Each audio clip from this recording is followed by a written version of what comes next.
I'm honored to be the federal coordinator from the Department of Homeland Security, assigned to this year's Rose Parade and Rose Bowl game. As a federal coordinator, my role has been to ensure that federal assets, both technological and human capital, have been available for years. The Pasadena Police Department has done an excellent job in creating a robust security and safety plan for these events. A variety of federal agencies will be providing support for these events. Some of them, and this is including but not limited to, from DHS, the Homeland Security Investigations, FEMA, Customs and Border Protection, TSA, National Protection and Programs Directorate, Office of Infrastructure Protection, the U.S. Coast Guard, and from the Department of Justice, the FBI, and the ATF. The great advantage of utilizing these agencies is a diverse set of skills and viewpoints that they bring to any problem or situation. Leveraging their talent and differing backgrounds and perspectives creates new ideas and proposals, and it avoids groupthink.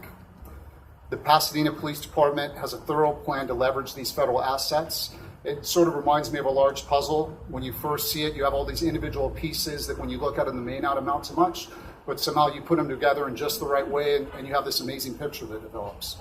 So while we're very proud of the security and safety plan, as everyone surely realizes, we're unable to delve into too specific of details that may be sensitive.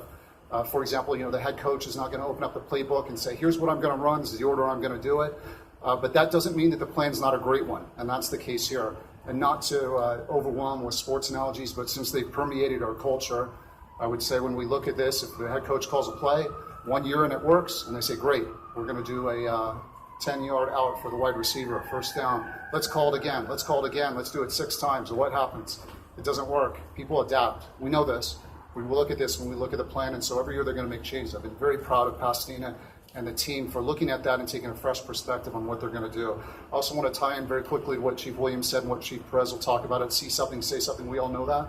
It's 2018. That's very well aware. People have their instincts. They know what doesn't fit. And so the one thing I would remind people particularly of is when you have that sense and you're at the event, there will be a numerous uniformed personnel, both officers and deputies there. And if something doesn't fit, just say something. That's why they're there. That's why they're professionals. They're trained to take a look at it.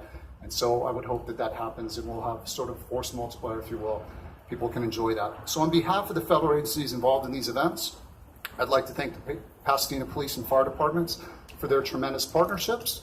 I look forward to a safe and successful day that will be greatly enjoyed by the people that will be attending these amazing events. So it's my honor to be maybe the first to introduce the new chief of the Pasadena Police Department, Chief Perez. Good morning to everybody, and welcome here to Pasadena. We appreciate you being here. So as we begin, it's important for us to really know that today's about purposeful information for everybody and how to enjoy the Rose Parade and also our Rose Bowl game. So the information today is provided as an overview and resources of where to go when you need this. So we thank you all for being here.